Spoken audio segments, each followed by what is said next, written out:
IPL का जो हर update है, जो अब तक हुआ है और जो अब होने वाला है, वो मैं आपको यहाँ से बताने वाला हूँ। बीसीसीआई जो है वो अगले महीने आईपीएल की फ्रेंचाइज ओनर्स के साथ आईपीएल 2022 का अल्टरनेट प्लान तैयार करने के लिए एक मीटिंग बुलाई है।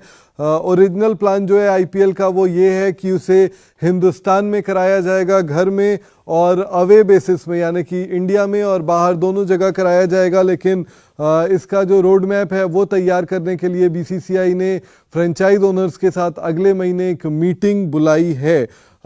खबरें ये भी आ रही है कि इस साल अगर कोविड के केसेस बढ़ जाते हैं, बहुत ज़्यादा परेशानी हो जाती है देश में, तो फिर आईपीएल को एक बार फिर से यूएई शिफ्ट किया जा सकता है। जिस तरीके से हमने देखा कि आईपीएल 2021 का दूसरा लेग हुआ, उसी तरीके से अगर बहुत ज़्यादा दिक्कत होती है इंडियन टीम को या फिर देश में अगर सिचुएशन बहुत ख़राब हो जाती है ओमिक्रॉन वेरिएंट की वजह से, तो फिर जो आईपीएल है वो पूरी तरीके से दुबई में यानी कि यूएई में शिफ्ट हो सकता है। इसके अलावा आईपीएल की दूसरी बड़ी खबर यह है कि आईपीएल 2022 का जो मेगा ऑक्शन है वो 12 और 13 फरवरी को बेंगलुरु में होगा। जी हाँ, बेंगलुरु में इस ऑक्शन का आयोजन होगा। आईपीएल ऑफिशियल्स ने आज सुबह सभी फ्रेंचाइजर्स को और उनके रिप्रेजेंटेटिव्स को कॉल करके ये जानकारी दी।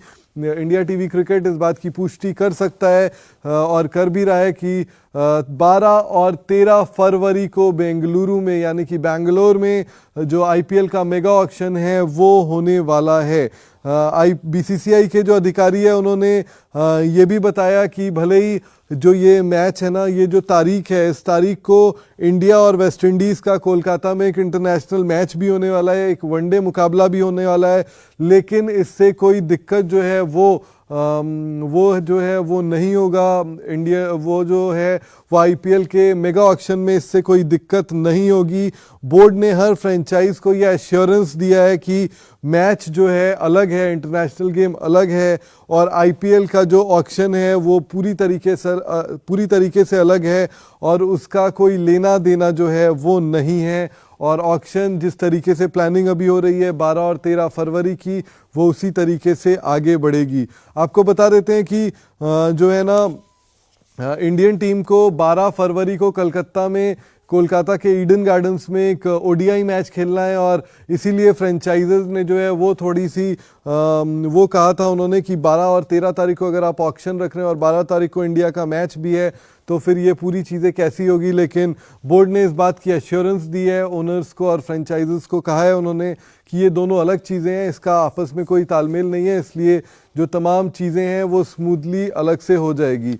और इसके अलावा अगर मेगा ऑक्शन की बात करें तो मेगा ऑक्शन में 11 तारीख को 11 फरवरी की शाम तक हर फ्रेंचाइज ओनर्स को और उनके रिप्रेजेंटेटिव्स को बेंगलोर में शामिल होने के लिए कहा गया है। ऐसा इसलिए क्योंकि एक हर सीज़न की तरह इस बार भी एक प्री मेगा ऑक्शन जो है वो इंस्ट्रक्शंस दिए जाएंगे हर टीम को कि ऑक्शन कैसा होगा, क्या कुछ करना होगा उन्हें, क्या कुछ नहीं करना होगा। तो इसके लिए 11 फरवरी की शाम तक हर फ्रेंचाइज के ओनर्स को जो है वो बेंगलुरु में बुलाया गया है।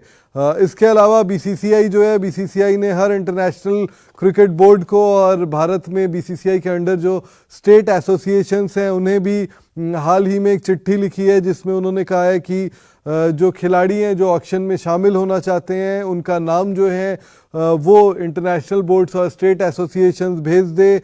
17 जनवरी तक का डेडलाइन जो है वो दिया गया है स्टेट एसोसिएशंस को और इंटरनेशनल बोर्ड्स की अगर बात करें तो उन्हें, अगर आप देखें तो ये जो मेगा इवेंट होने वाला है इसमें इस बार 10 टीमें आईपीएल में हिस्सा लेंगी और 1000 से ज़्यादा खिलाड़ी जो है ना वो ऑक्शन में हिस्सा लेंगे।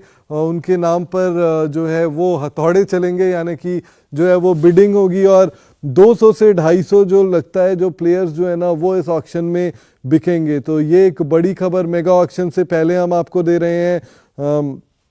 इसके पहले मैंने आपको बताया कि आईपीएल ऑफिशियल्स ने ये भी जानकारी दी है कि एक फॉर्मल प्री ऑक्शन ब्रीफिंग जो है वो 11 फरवरी को किया जाएगा और जिसके लिए बेंगलोर में बुलाया गया है हर फ्रेंचाइज ओनर्स को और उनकी टीम को 11 फरवरी की शाम तक।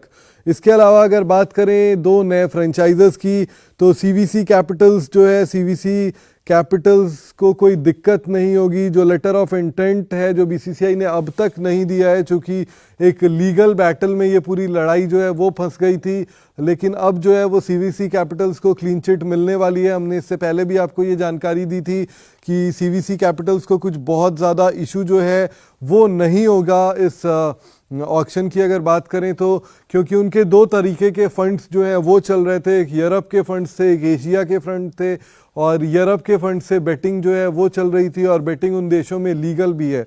लेकिन आईपीएल जिस फंड से उन्होंने आईपीएल की टीम को में पैसा लगाया है और ख़रीदा है, फ्रेंचाइज ओनर बने हैं, वो एशिया का फंड है, और एशिया के फंड में कोई भी ऐसी इम्प्रोप्राइटरी जो है वो नहीं देखी गई। और बीसीसीआई ने जो कमेटी बनाई थी वो बहुत जल्द ही सीवीसी कैपिटल्स को जो है वो क्लीन चिट दे देगी। इसके अलावा सीवीसी कैपिटल्स जिनके नाम अहमदाबाद की फ्रेंचाइज है, उससे जुड़ी हुई खबर ये आ रही है कि गैरी कर्स्टन, आशीष नेहरा और विक्रम सोलंकी जो हैं वो कोचिंग स्टाफ बनेंगे आईपीएल की जो अहमदाबाद फ्रेंचाइज है उसकी। गैरी कर्स्टन सफल कोच रहे हैं इंडियन टीम के भी, 2011 में उन्होंने वर्ल्ड कप इंडियन टीम को जिताया था। आशीष नेहरा की बात करें तो आशीष नेहरा इससे पहले आरसीबी के बॉलिंग कोच रहे हैं, उन्होंने उनकी टीम को ट्रेन किया है। तो ऐसे में एक अच्छा जो ऑप्शन है वो देखा जा रहा है जिस तरीके से सीवीसी कैपिटल्स जो है वो इन्वेस्ट कर रही है। और उम्मीद यही करते हैं कि ये सारे नाम अभी ऑफिशियल नहीं हुए हैं, ये सोर्सेज के हवाले से आ रहे हैं। उम्मीद यही करते हैं कि सीवीसी कैपिटल्स बहुत जल्द ही इन नामों का ऑफिशियल तरीके से ऐलान भी जो है वो भी कर देगी। इसके अलावा अगर बात करें तो सनराइजर्स हैदराबाद ने भी आईपीएल 2022 के लिए अपने सपोर्ट स्टाफ का ऐलान कर दिया है, और सपोर्ट स्टाफ में उन्होंने क्या कुछ किसे बनाया है क्या वो भी आपको बता देते हैं। सबसे बड़ा नाम ब्रायन लारा, जी हाँ, वेस्ट इंडीज़ के दिग्गज पूर्व बल्लेबाज और कप्तान ब्रायन लारा जो हैं उन्हें स्ट्रैटेजिक एंड बैटिंग कोच बनाया है सनराइजर्स हैदराबाद ने। टॉम मूडी जो हैं वो हेड कोच बने हैं, इससे पहले वो डायरेक्टर ऑफ क्रिकेट थे सनराइजर्स हैदराबाद के। साइमन कैटिज जो इससे पहले आरसीबी के हेड कोच थे, उन्हें असिस्टेंट कोच बनाया है। मुथैया मुरलीधरन जो हैं जो श्रीलंका के एस स्पिनर रहे थे और इससे पहले भी सनराइजर्स हैदराबाद से जुड़े हुए थे, उन्हें strategy and spin bowling coach वो जो हैं वो कंटिन्यू करेंगे अपनी पोजीशन पे। डेल स्टेन, साउथ अफ्रीका के डेल स्टेन जो सनराइजर्स हैदराबाद के अलावा कई आईपीएल टीम से खेल चुके हैं, उन्हें जो है वो सनराइजर्स हैदराबाद ने पेस बॉलिंग कोच बनाया है। तो वही हेमंग बदानी जो है उन्हें फील्डिंग कोच और स्काउट टीम का नियुक्त किया है सनराइजर्स हैदराबाद ने। तो काफ़ी सारी भर्तियां जो हैं वो कोचिंग डिपार्टमेंट में की है। इससे पहले सनराइजर्स हैदराबाद के जो मेंटोर थे वो वीवीएस लक्ष्मण थे, लेकिन चूंकि उन्होंने अब एनसीए बेंगलुरु में डायरेक्टर ऑफ क्रिकेट ऑपरेशंस का पद जो है ना वो संभाल लिया है, इसलिए एनसीए के डायरेक्टर बने हैं, इसलिए अब वो आईपीएल फ्रेंचाइजेस से एसोसिएट नहीं हो सकते।